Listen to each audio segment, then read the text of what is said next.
Olá, muito bem-vindo ao nosso curso de representologia. Hoje a gente vai ver na aula 3 um pouco das bases, digamos que um pouco das bases epistemológicas da representologia, né? Essa aqui é uma das aulas mais centrais que a gente vai ter, junto com a aula de método, e eu espero que vocês gostem, tá? Eu sou o Dr. Ricardo Cortes Lopes, eu vou aqui trazer para vocês a representologia e espero que vocês gostem do processo. Bom, até o momento a gente viu direitinho como a representologia ela nasce, como ela se localiza dentro da história, né, da representação, história intelectual da representação. E agora a gente vai ver um pouco de como a representologia opera, mas não no sentido de metodologia, no sentido de como ela constrói, né, como a representação aparece dentro da realidade, tá? A gente apresentou ela como ferramenta, agora a gente pode mostrar as representações como objeto complexo. E tem que ser um objeto suficiente, complexo o suficiente para poder ser autônomo. Porque se uma coisa não é complexa o suficiente, ela tem ligações com outros fenômenos e ela não tem autonomia. Não é o caso da representação, tá? A representação, ela tem autonomia. E a gente vai mostrar aqui como isso acontece e como ela pode ser investigada no primeiro momento, tá? Como ela se distingue de outros fenômenos da realidade. Então a gente vai estudar esses tópicos aqui, tá? Teoria para ciência, os níveis de análise, e daí desses níveis de análise vão se gerar diferentes representologias, desde a referencial até a propriamente dita, a dinâmica e a elementar, tá? Vocês vão ver cada uma delas com mais detalhes nos próximos slides. Lembrando que se a gente vai estudar representologia, a gente pode utilizar dois tipos de procedimentos. Ela pode ser modelar, né, no sentido que eu apresentei na aula anterior, de que a representologia ela pode muito bem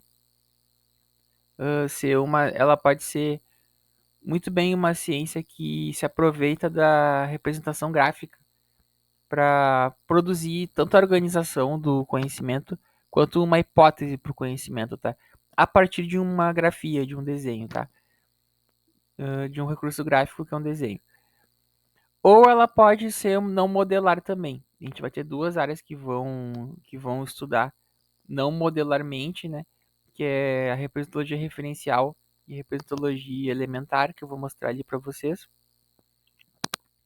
Bom, vamos começar logo a ver essa parte, porque essa parte é quase o core, né, da representologia, porque é a partir dela que a gente vai ter uma diferenciação do teoria das representações sociais, das representações coletivas, e depois disso eu vou conseguir chegar na empiria, nos dados empíricos que vão alimentar os modelos de representação.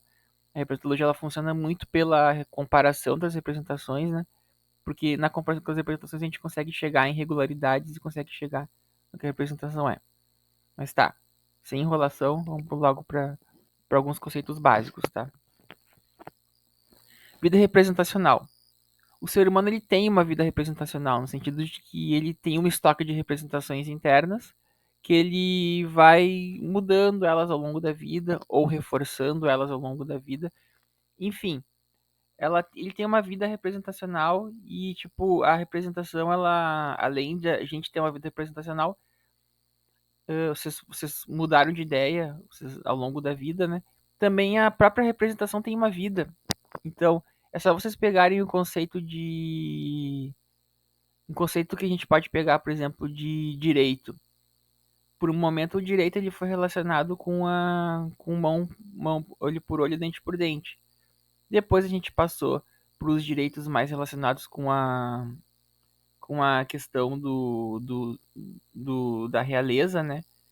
E depois para o conceito constitucional. Então, tipo, o conceito de direito foi mudando, né? O Jean Batista Vico fala muito disso, tá? Então, até recomendo que vocês procurem, é um filósofo maravilhoso, tá? Mas, enfim, representação tem uma vida e a gente também tem uma vida representacional.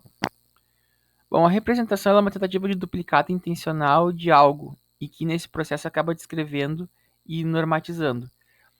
A representação ela sempre tem um núcleo associativo, ou seja, x igual a y.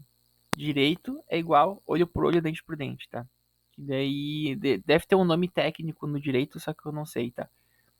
E ele tem esse núcleo associativo O que a repressologia diz é que esse núcleo associativo ele tem que ser constantemente alimentado. Se ele não for alimentado, ele vai mudar de conteúdo. Então, enquanto a gente tinha sociedades, por exemplo, tá? É um exemplo. Tinha sociedades que tinham todo o sistema de comunicação voltado para o olho por olho, dente por dente, eu ia chamar de retributivo, mas não é, né? É um, bom, outra hora eu pesquiso isso e boto aqui no vídeo, tá? Eu boto escrito no vídeo. Mas enfim, no momento que a gente tem a ascensão dos reis absolutos, já tem uma já temos um outro núcleo associativo, tá? Que daí já passa direito igual ao ao governante, ao rei, né?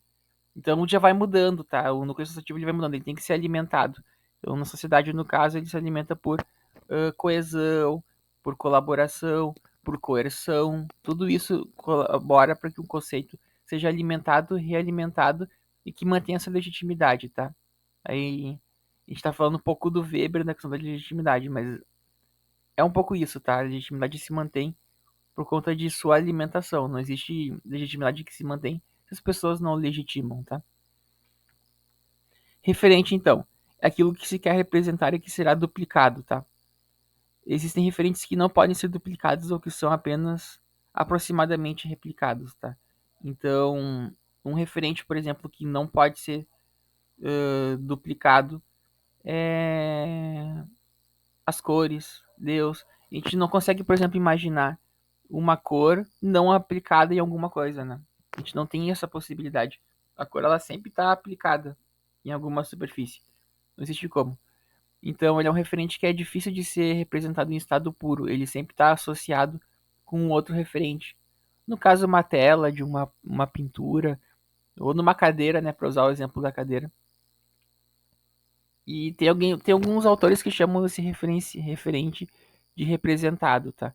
Mas a gente vai ver um pouco mais para frente que eu boto um outro tipo de percepção na questão do referente que vocês vão ver a partir do próximo slide que a gente vai falar da representologia referencial. Ah, minha memória me enganou, tá? Ainda não são os tipos de representação, certo? Bom, a gente tem as representações internas, tá? Que elas estão no interior da mente individual. A psicologia social lida muito com elas, né? A partir das pesquisas que eles fazem. E ela tem que ser, ela é conhecida pela comunicação. Eu tenho que falar, tenho que escrever, tenho que fazer de alguma maneira comunicar as mentes dos indivíduos para que uma representação interna seja passível de ser colocada dentro do. Ela tem que fazer alguma coisa para que essa representação interna seja externalizada para dentro do outro indivíduo, tá? Com relação à representação externa, ela está expressa em alguma mídia já, tá? Então ela já foi comunicada, ela já era interna, ela se tornou externa, porque ela está comunicada e disponível para ser conhecida pelos sentidos de outras pessoas. E eu dou um exemplo, por exemplo, de um. Claro, quando eu falo, a minha fala está transportando representações, tá? E daí elas são mais ou menos compartilhadas. Mas também posso, por uma gravação, por uma obra de arte, também consigo comunicar representações. Consigo comunicar representações pelo patrimônio histórico-cultural. Todos são mídias que me permitem mediar a, a representações internas de dois indivíduos, né? Dois ou mais indivíduos, aí depende do nível de compartilhamento que a gente está falando, tá? Agora sim, vamos começar a falar dos níveis de análise, tá? Uma das regras do método representológico, sim, copiei o Durkheim, porque a sociologia dele funciona muito bem, tá? Apesar de não ser tão popular quanto a marxista ou a weberiana, ela funciona muito bem, tá? E então, uma das regras do método representológico diz que as representações podem ser analisadas em diferentes escalas e também diferentes associações, porque as representações elas podem ser aproximadas, eu consigo aproximar e ver elas e ver com quem elas se associam para formar representações maiores, tá? E lembrando que eu falei no outro slide que tem representações que tem modelo e outras que não tem modelo, tá? Daí, para não ser redundante, eu vou passar direto pros tipos pros níveis de análise, tá? A gente vai olhar aqui os níveis de análise. A primeira é a representologia referencial, tá? O referente, então, ele costuma ser o mote para estudar as representações, tá? Mas ele também pode ser estudado, tá? Aí fica um pouco estranho de falar, porque eu vou estudar a representação, eu vou estudar o referente, que é o mote da representologia, sem utilizar a representologia? Sim, e eu explico por quê, tá? É porque a representação, ela tá ali na realidade, tá? Ela tá imiscuída com outros. Imiscuída não, mas ela tá, tipo, em relação com outros fenômenos, tá? Não nego isso, não acho que tudo seja representação. Só que a gente vicia o nosso olhar com as representações que já existem, porque elas já têm muitas variações referentes. Os referentes têm muitas variações e isso esconde outros referentes e outras representações. A representologia referencial, ela tem um papel de ponta de lança. Ela tá ali procurando novas representações onde a gente não procura. Normalmente a gente não procura representações naqueles lugares. Então, o representólogo referencialista, ele tá ali caçando fenômenos que não são estudados normalmente e procurando ali novas formulações. E essas formulações, sim, depois de conhecidos os referentes, é possível procurar as representações, certo? Para estudar as representações, tá? Lembre-se que o foco da representologia são as representações. Os fenômenos permitem chegar na representação, certo? Então, é uma maneira de renovar a ciência, tá? A metodologia referencial ela tem esse papel de trazer novos objetos, tá? Porque quando trouxer novos objetos, a comunidade científica vai pesquisar, certo? Esse é o primeiro nível de análise, meio que fora da representação, e não é modelar, né? Não tem um modelo. Funciona muito pela pesquisa exploratória. Representologia estática, tá? É o estudo de representação em determinado momento, tá? Então é como se fosse uma foto da representação do jeito que ela tá, certo? Bom, a representação em si, ela tem uma relação com o mundo interno, tá? E com o mundo externo também.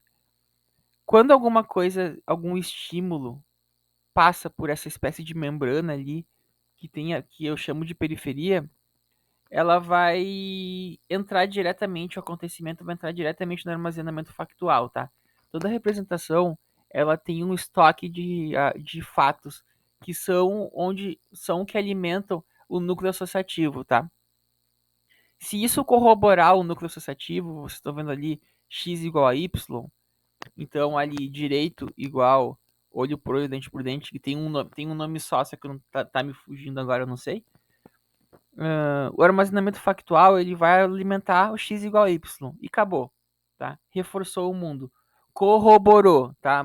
As teorias das representações sociais também falam disso, tá? Não é uma invenção minha. Porém,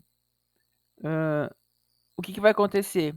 Se tiver uma distinção do núcleo associativo, não quer dizer que o núcleo associativo ele vai se dissolver. Ainda existe um outro caminho possível, que é o julgamento moral. Nesse caso, o julgamento moral vai me permitir descobrir, a partir do reservatório factual, eu vou descobrir se isso é um caso isolado, tá? Se não tem nada a ver com o fenômeno que a representação está explicando. Se não tiver, vai ter outra representação que vai ser chamada, tá? Mas se não tiver, eu vou fazer um julgamento moral se aquilo ali é válido ou não, tá? Se tem a ver com o núcleo associativo. Ok, teve. Então eu posso decidir que, mesmo diferente do que o núcleo associativo disse, e mesmo relacionado com o núcleo associativo, se ele é uma exceção à regra. Se ele for uma exceção à regra, ele vai ser um bode expiatório, tá? E daí a gente pode dizer, e eu uso mesmo o bode expiatório na perspectiva do Pichon Rivière, que é pensar o bode expiatório mesmo como essa coisa que ela mesma é diferente por ela mesma. Não é porque tá errado o coletivo, não é porque a representação tá errada. No caso, na psicologia social, é porque o coletivo tá errado, né? O coletivo não está errado com o que o indivíduo fez. O indivíduo é que é diferente, que não segue. Então eu posso chamar aquilo ali de um bode expiatório. No futuro, eu pretendo investigar se forma um reservatório de bode expiatório. Difícil, mas talvez forme, tá? Bom, o que vai acontecer? No momento que voltou, eu corroborei com o núcleo associativo. O núcleo associativo ele tem uma relação direta mesmo, com o estoque de representações, tá? Porque uma representação, ela conhece outras representações, tá? Ela conhece outras representações e a falsidade delas fortalece a força delas, tá? Parece ambíguo, mas é isso mesmo. O fato de ela ser verdadeira é porque as outras são falsas, tá? Então, isso vai atingir diretamente o estoque de representações. Esse estoque de representações falsas não foi alimentado, tá? Nesse caso, não foi alimentado. E isso contribui para a identidade global do indivíduo, tá? O indivíduo ele tem uma representação sobre um referente, ela continua de pé, tá? Porém, pode acontecer de a representação entrar em trânsito, tá? Eu coloquei também na representologia estática, porque já houve o contato externo, a representação está se transformando internamente, tá? Não é bem uma foto, é mais um GIF, né? Mas ela vai mudando, tá?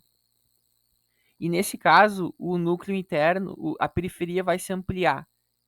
Quando tiver quando tiver uma, uma, um estímulo externo que ele não se encaixa no armazenamento factual que alimenta a representação e ele não é, ele passa pelo julgamento moral, ele não é bode expiatório, a representação não está sendo alimentada.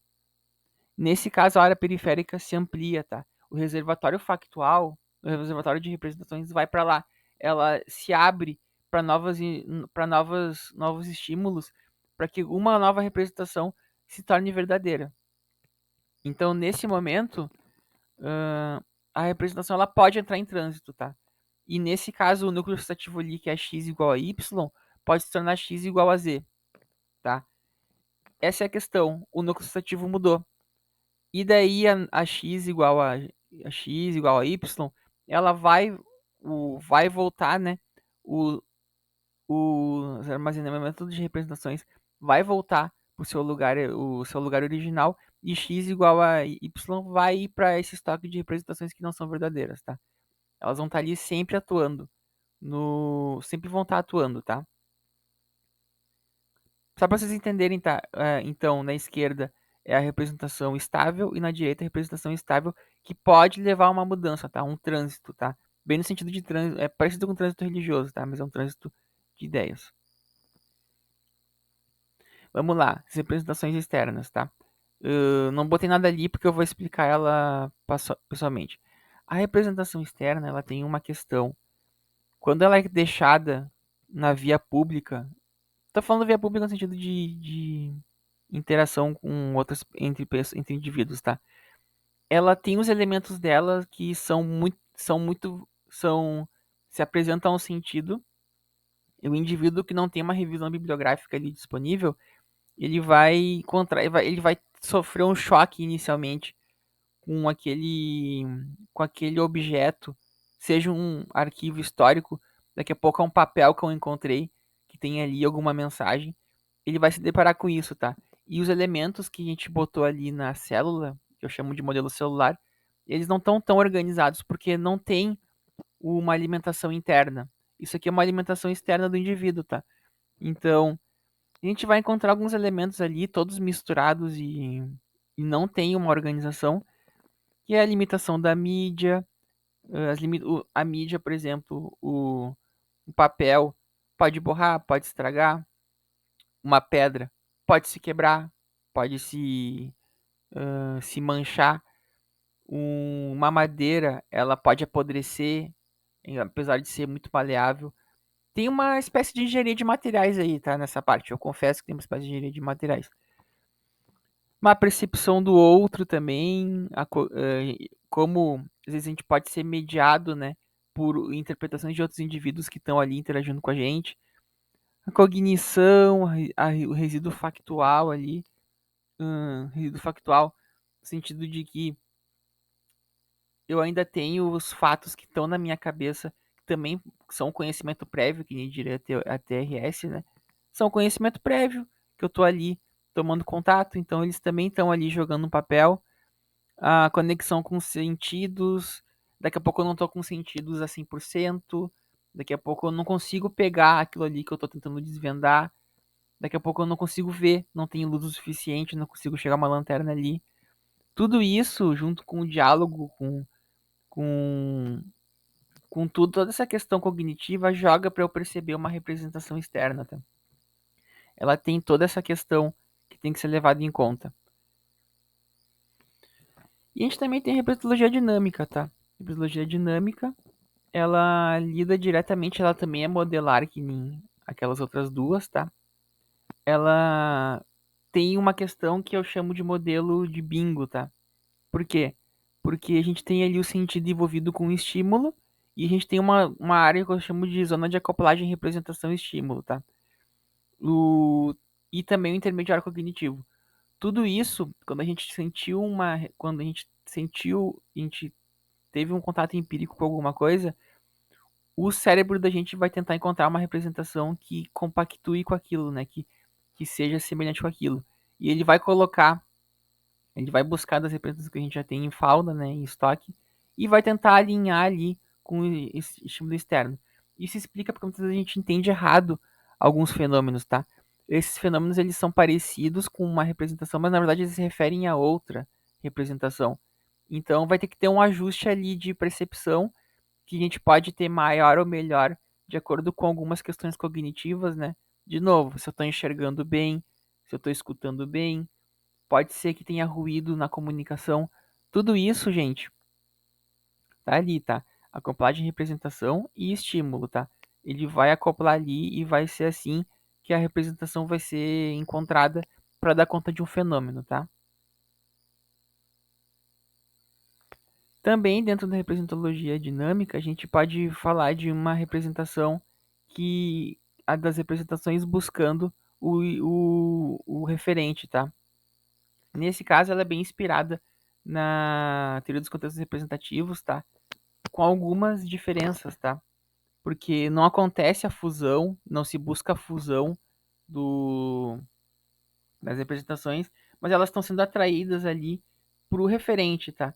Então, esses diferentes núcleos associativos que a gente expressa externamente e envia, eles vão ser, eles vão ser, eles vão correr entre si, correr entre aspas, né? Eles vão disputar para ver quem é que vai ser o referente, tá? Quem é que vai definir melhor o referente.